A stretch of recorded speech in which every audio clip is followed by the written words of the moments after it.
আরে বাহ, দোকান মালিক নেই, ভালোই হলো এই সুযোগে। দোকান মালিকের বউ না একটু মাথাটা টেরা আছে, ওর বুদ্ধিটা একটু কম, ওকে একটু হেরে ফেরে বুঝিয়ে দিলি না ও বুঝে যাবে। দেখি টোপটা দিয়ে যদি কাজে লেগে যায় তাহলে আমার ভালোই কাজ হয়ে যাবে।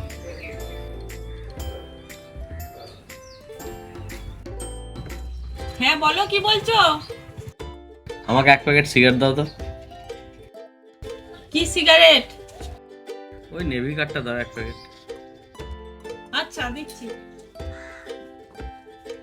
এই যে। এটা খাতায় লিখে দাও। আমি তো দোকানে বসি না, তাই আমি ধার দিতে পারবো না। হ্যাঁ তুমি দোকানে বসো না, কিন্তু দাদার কাছে আমার খাতা চলে, আমি মাসে পয়সা দিই।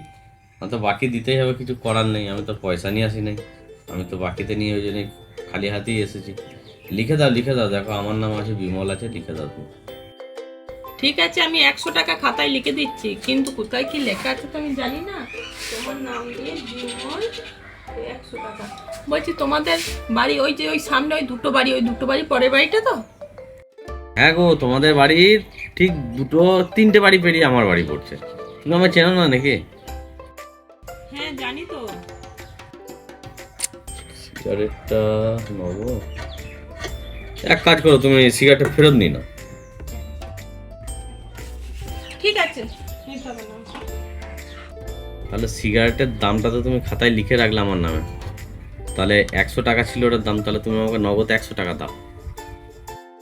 হ্যাঁ 100 টাকা তো খাতায় লিখেছি। ঠিক আছে, ওটা লেখাই থাকুক, তোমাকে আমি 100 টাকা দিয়ে দিচ্ছি, এই যে।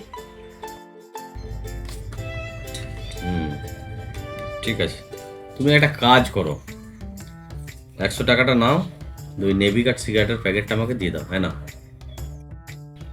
100 টাকা নগদ দিয়ে দেবো। এই যে সিগারেটটা। ঠিক আছে, তাহলে ব্যাপারটা বুঝলে তো।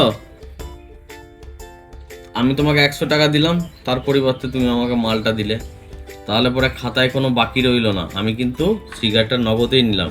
ঠিক আছে, বুঝতে পারলে তো? হ্যাঁ তুমি তো পয়সা দিয়ে সিগারেটটা নিলে। তাহলে খাতায় যেটা লিখে রেখেছো ওটা কিন্তু কেটে দাও, কারণ আমি সিগারেটটা তোমার কাছে ধারে নিই নাই, তোমাকে পয়সা দিয়ে নিয়েছি। ঠিক আছে? হ্যাঁ মালটা তো পয়সা দিয়ে দিলাম, 100 টাকা দিল, তবে আমি মালটা দিলাম। হ্যাঁ তাহলে খাতাটা কেটে দিই। হ্যাঁ কেটে দিয়েছি আমি। ঠিক আছে, কোনো বাকি রইলো না, আমি তাহলে আসছি। হ্যাঁ, বাকিটা কি পরে আবার বলো না যে আমি তোমার কাছ থেকে বাকি নিয়ে গেছি, পয়সা দিয়ে দিলাম। হ্যাঁ, খাতা কাটা হয়ে গেছে, তুমি পাচ্ছে না কো। হ্যাঁ হ্যাঁ ঠিক আছে, বেশ, আমি আর চাইবো না।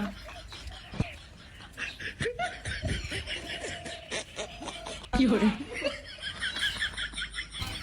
বুঝলো, এরকম দোকান মালিকের বউ যদি বারবার দোকানে বসে, আমার তাহলে তো পোয়া বারো হয়ে যাবে।